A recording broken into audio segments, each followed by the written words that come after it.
नमस्कार दोस्तों, मेरे YouTube चैनल हनी भारद्वाज भजन पर आप सबका हार्दिक स्वागत है। आज 20 अक्टूबर 2022 कार्तिक मास कृष्ण पक्ष की एकादशी है। आज हम आपको आज की एकादशी रमा एकादशी जो सभी पापों का नाश करने वाली एकादशी उसकी कथा सुनाएंगे। सो सुनो।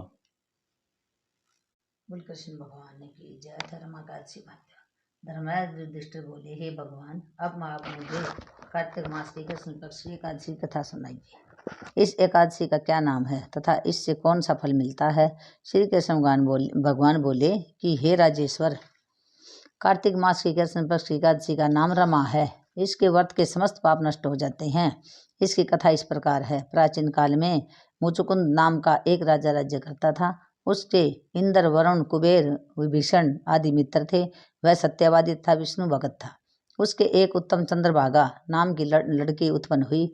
उसने उस लड़की का विवाह राजा चंद्रसेन के पुत्र शोभन के साथ किया। एक समय जबकि वह अपनी ससुराल में थी, एक एकादशी पड़ी। चंद्रभामा सोचने लगी कि अब एकादशी समीप आ गई है, परंतु मेरे पति अत्यंत कमजोर हैं, इसलिए वह यह व्रत नहीं कर सकते। परंतु मेरे पिताजी की आज्ञा कठिन है। जब दशमी आई तब राज्य में ढिंढोरा पिटा। उसको सुनकर शोभन अपनी पत्नी के समीप गया और उससे पूछा कि हे प्रिय, तुम मुझे कुछ उपाय बतलाओ, क्योंकि यदि मैं व्रत करूँगा तो अवश्य ही मर जाऊँगा। इस पर चंद्रभागा बोली, हे प्राणनाथ, मेरे पिता के राज्य में एकादशी के दिन कोई भी भोजन नहीं करता है। यहाँ तक कि हाथी, घोड़ा, ऊँट आदि भी तृण, अन्न, जल आदि ग्रहण नहीं करते। फिर यहाँ मनुष्य कैसे भोजन कर सकते हैं। यदि आप भोजन करना चाहते हैं तो यहाँ से दूसरे स्थान को चले जाइए, क्योंकि यदि आप इसी स्थान पर रहोगे तो आपको व्रत अवश्य ही करना पड़ेगा। इस पर शोभन बोला कि हे प्रिय, आपका कहना बिल्कुल उत्तम है। मैं अवश्य ही व्रत करूँगा। मेरे भाग्य में जो लिखा है वही होएगा। ऐसा विचार करके उसने एकादशी का व्रत किया और अब सूर्य भगवान की भी अस्त हो गई और जागरण के लिए रात्रि हुई। वह शोभन को दुख देने वाली थी। दूसरे दिन प्रातः होने से पहले शोभन इस संसार से चल बसा। राजा ने उसके मृतक शरीर को दहन करा दिया। चंद्रभागा अपने पति की आज्ञा अनुसार अग्नि में दहन न हुई, परंतु पिता के घर रहना उत्तम समझा। रमा एकादशी के व्रत के प्रभाव से शोभन को मद्राचल पर्वत पर धन धान्य से युक्त और तथा शत्रुओं से रहित एक उत्तम नगर प्राप्त हुआ।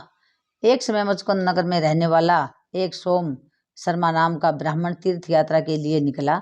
उसने घूमते घूमते उसको देखा। उस ब्राह्मण ने उसको अपने राज्य का जमाई जानकर उनके निकट गया। राजा शोभन ब्राह्मण को देखकर आसन से उठ खड़ा हुआ। वह उससे अपने ससुर तथा स्त्री चंद्रभागा की कुशलता को पूछने लगा।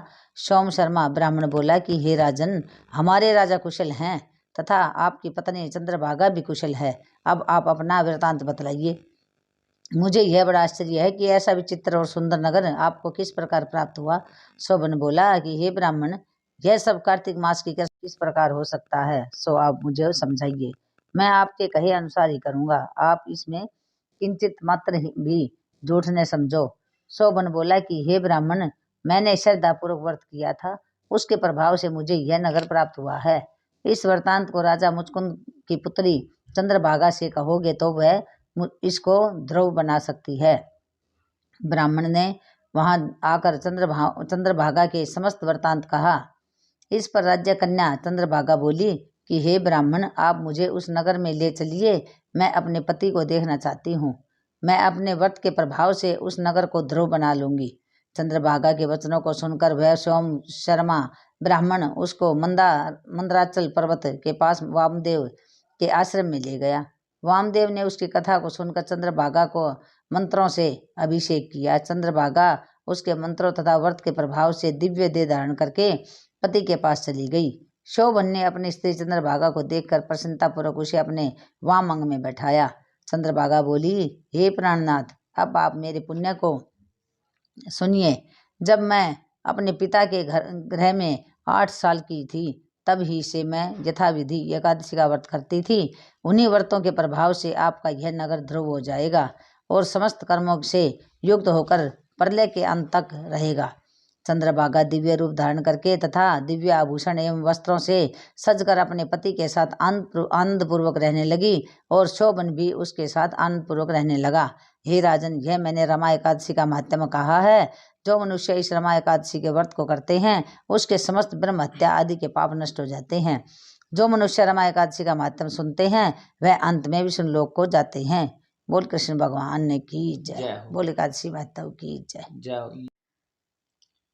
ओम जय एकादशी जय एकादशी जय एकादशी माता, विष्णु पूजा व्रत को धारण कर सकती मुक्ति पाता। तेरे नाम गिनाऊं देवी भक्ति प्रदान करनी, गण गौरव की देवी माता शास्त्रों में वर्णी। मार्गशीर्ष के कृष्ण पक्ष की शुक्ला नामक है, शुक्ल पक्ष में हो पुत्रता आनंद दिख रहे। नाम छठ तिला माघ मास में कृष्ण पक्ष आवे, शुक्ल पक्ष में जया गवावे विजय सदा पावे। विजय फाल्गुन कृष्ण पक्ष में शुक्ला अमल की, पाप मोचनी कृष्ण पक्ष में चैत महाबल की। चैत शुक्ल में नाम कामदा धन देने वाली, नाम वरुथनी कृष्ण पक्ष में बैसाख महाबली। शुक्ल पक्ष में होए मोहिनी अपराध ज्येष्ठ कृष्ण पक्षी, नाम निर्जला सब सुख करनी शुक्ल पक्ष रखी। योगनी नाम आषाढ़ में जानो कृष्ण पक्ष वर्णी, देवचनी नाम कहायो शुक्ल पक्ष धरनी। कामी का सावन मास में आवे कृष्ण पक्ष कहिए, सावन शुक्ला होए पुत्रता आनंद से रहिए। अजा भाद्रपद कृष्ण पक्ष की परिवर्तनी शुक्ला, इंद्रा आश्विन कृष्ण पक्ष से व्रत से भवसागर निकला। पापा कुंसा है शुक्ल पक्ष में पाप हरणहारी, रमा मास कार्तिक में आवे सुखदायक भारी। देवतनी शुक्ल पक्ष की दुखनाशक मैया, लौंद मास की करूँ की विनती पार करो नैया। शुक्ल लौंद में होए पदमनी दुख दरिद्र हरणी, परमास कृष्ण पक्ष में होती जन मंगल करणी। जो कोई आरती एकादशी की भक्ति सहित गावे, जन रघुनाथ स्वरूप का वासा निश्चय वह पावे। जय एकादशी जय एकादशी जय एकादशी माता, विष्णु पूजा व्रत को धारण कर सकती मुक्ति पाता। बोल कृष्ण भगवान ने की जय।